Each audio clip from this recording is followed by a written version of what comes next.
America in दिनों दो वजहों से खबरों में है।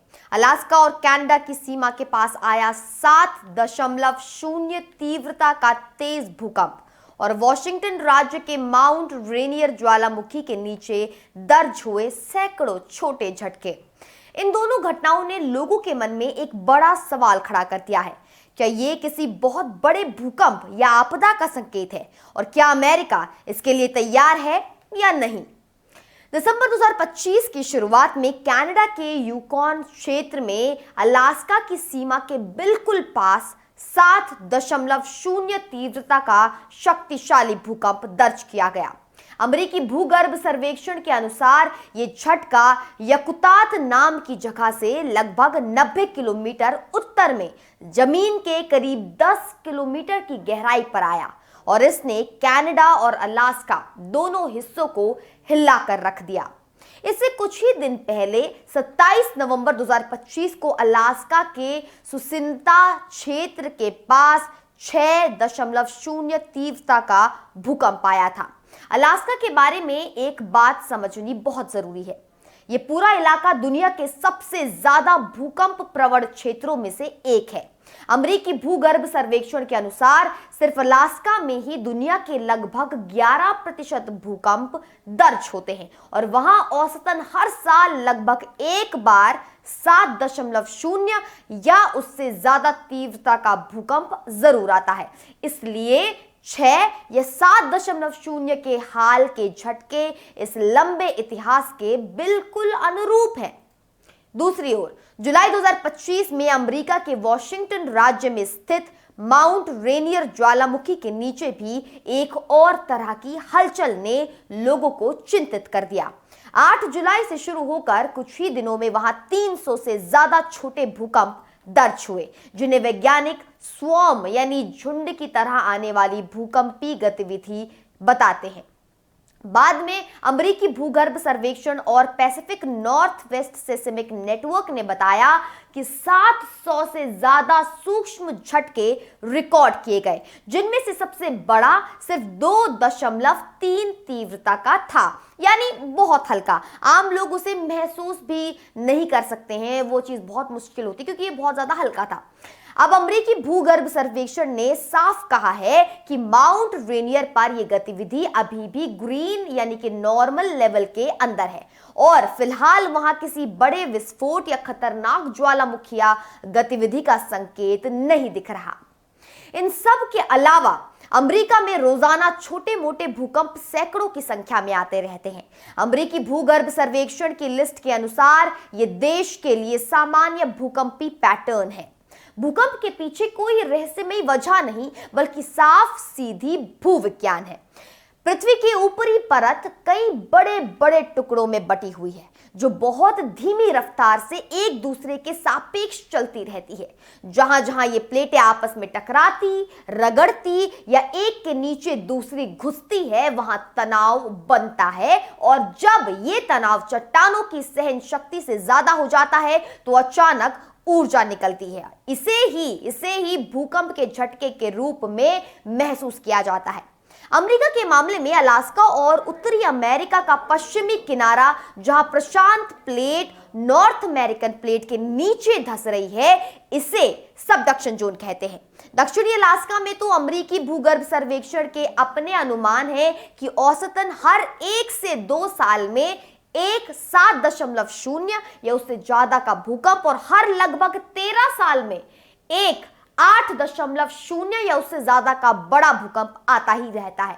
यानी 7.0 का भूकंप यहां बहुत बड़ा जरूर है, लेकिन अचंभे वाली या अजीब घटना नहीं, बल्कि इस क्षेत्र के लंबे इतिहास का हिस्सा है। दूसरी ओर अमेरिकी west coast, California, Oregon, Washington, जहां एक तरफ कैलिफोर्निया में सैन एंड्रियास जैसी बड़ी फॉल्ट लाइनें हैं, तो दूसरी तरफ समुद्र के नीचे कस्केडिया सबडक्शन जोन है, जो भविष्य में 8 से 9 तीव्रता तक के मेगा थ्रस्ट भूकंप पैदा करने की क्षमता रखती है।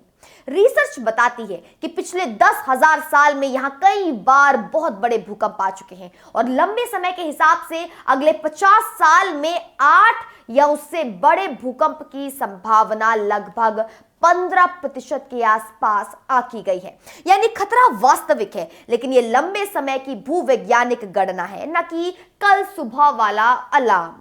माउंट रेनियर के नीचे जो सैकड़ों छोटे झटके आए, उनके बारे में अमेरिकी भूगर्भ सर्वेक्षण ने साफ कहा है कि अभी तक जो डेटा है वो सामान्य पृष्ठभूमि स्तर के अंदर आता है और ऐसे स्वॉर्म साल में 1 से 2 बार वहां होते ही रहते हैं।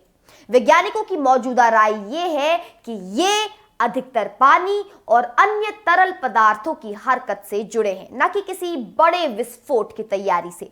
अमेरिकी भूगर्भ सर्वेक्षण और दुनिया भर के वैज्ञानिक साफ कहते हैं कि आज की तारीख में विज्ञान के पास किसी भी खास दिन, खास जगह और खास तीव्रता का भूकंप पहले से बता देने की क्षमता नहीं है। भूकंप भविष्यवाणी लगभग असंभव है। वैज्ञानिक सिर्फ संभावना और लंबी अवधि का जोखिम बता सकते हैं। अलास्का के बारे में यह इलाका पहले से ही दुनिया के सबसे ज्यादा सक्रिय भूकंप क्षेत्रों में से है। वहां 7.0 का भूकंप हर कुछ साल में और 6.0 के झटके तो और ज्यादा बार आते ही रहते हैं।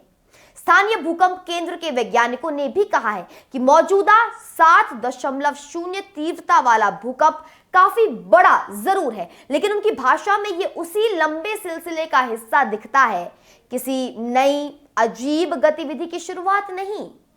माउंट रेनियर के बारे में यह सच है कि माउंट रेनियर को कैस्केड रेंज के सबसे खतरनाक ज्वालामुखियों में गिना जाता है, क्योंकि अगर कभी बड़ा विस्फोट हुआ तो वहां की बर्फ और ग्लेशियर पिघलकर तेज कीचड़ भरी नदियां बना सकते हैं, जो नीचे के शहरों और कस्बों के लिए बहुत खतरनाक होगी।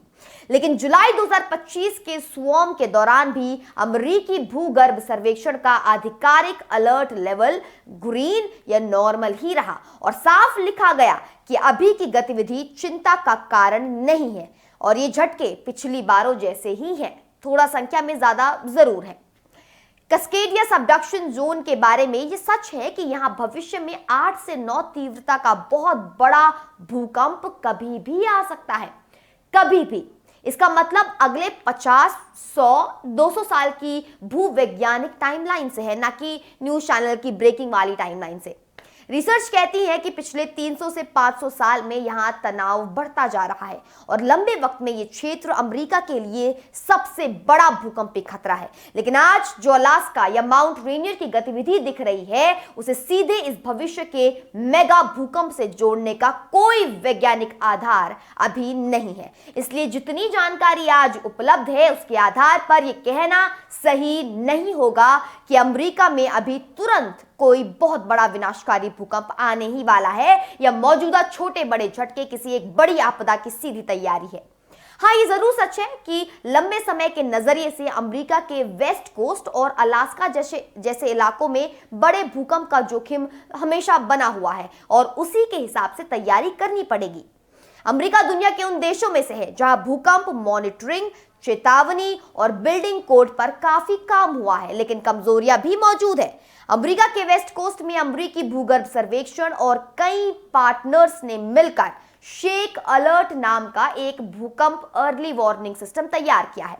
यह सिस्टम भूकंप की भविष्यवाणी नहीं करता, लेकिन जैसे ही कहीं भूकंप शुरू होता है, सबसे पहले पहुंचने वाली तेज लेकिन कम नुकसानी पहलों को पकड़कर कुछ सेकंड्स पहले ही ये अलर्ट भेज देता है, ताकि लोग और सिस्टम बड़े झटकों से पहले तैयारी कर सके, जैसे ट्रेन धीमी करना, अस्पताल के जनरेटर चालू करना, फायर स्टेशन के दरवाजे खोलना, गैस पाइपलाइन बंद करना, या लोग खुद ड्रॉप, कवर या होल्ड ऑन पोजीशन में आ सके।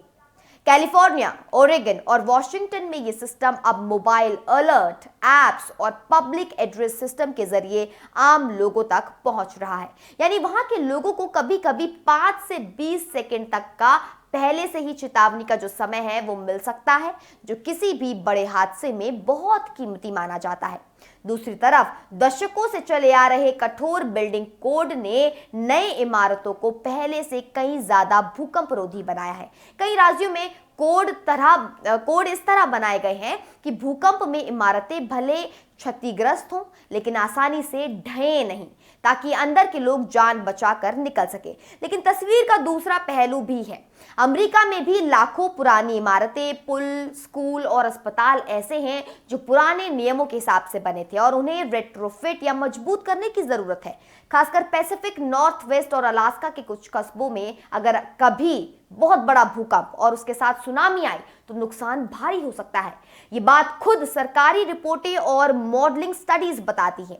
कई सर्वे बताते हैं कि आम लोग भी भूकंप की तैयारी को अक्सर हल्के में लेते हैं। घरों की इमरजेंसी किट, पानी, टॉर्च, बैटरी, दवाएं, परिवार की प्लानिंग वगैरह जैसी बुनियादी चीजें भी हर किसी के पास नहीं होती। यानी सिस्टम और टेक्नोलॉजी मजबूत है लेकिन ग्राउंड लेवल पर तैयारी हर जगह एक जैसी नहीं है। संक्षेप में तो तस्वीर कुछ ऐसी है। अमेरिका और खासकर अलास्का दुनिया के सबसे सक्रिय भूकंप क्षेत्रों में से है, इसलिए 6.0 और 7.0 जैसे जो इस तीव्रता के भूकंप है वहां अनहर्ड ऑफ नहीं बल्कि लंबे रिकॉर्ड का हिस्सा है। माउंट रेनियर के नीचे सैकड़ों छोटे झटके दिखते हैं जो धरती के अंदर लगातार हलचल चल रही है, ये चीज बताते हैं। लेकिन वैज्ञानिकों के मुताबिक मौजूदा डेटा में किसी तत्कालिक बड़े विस्फोट या सुपर भूकंप का संकेत नहीं दिखता। दूसरी ओर कास्केडिया सबडक्शन जोन और अलास्का जैसे क्षेत्रों में लंबे समय के पैमाने पर बहुत बड़े भूकंप का जोखिम सचमुच मौजूद है और वैज्ञानिक इस पर खुलकर लिख भी रहे हैं। इसी जोखिम को ध्यान में रखते हुए अमेरिका ने मॉनिटरिंग नेटवर्क, शेक अलर्ट जैसा अर्ली वार्निंग सिस्टम और सख्त बिल्डिंग कोड खड़े किए हैं। फिर भी पुरानी इमारतें, तटीय बस्तियां और आम जनता की सीमित तैयारी आज भी चिंता का विषय है। तो क्या कुछ बहुत बड़ा होने वाला है? विज्ञान ईमानदारी से कहता है हाँ, लंबे समय में जरूर, क्योंकि धरती की प्लेटें रुकती नहीं है। लेकिन कल या परसों की सटीक तारीख और जगह कोई नहीं बता सकता। मौजूदा झटकों को कियामत की सीधी चेतावनी मानना वैज्ञानिक तथ्यों से ज्यादा अफवाह और डर का हिस्सा है।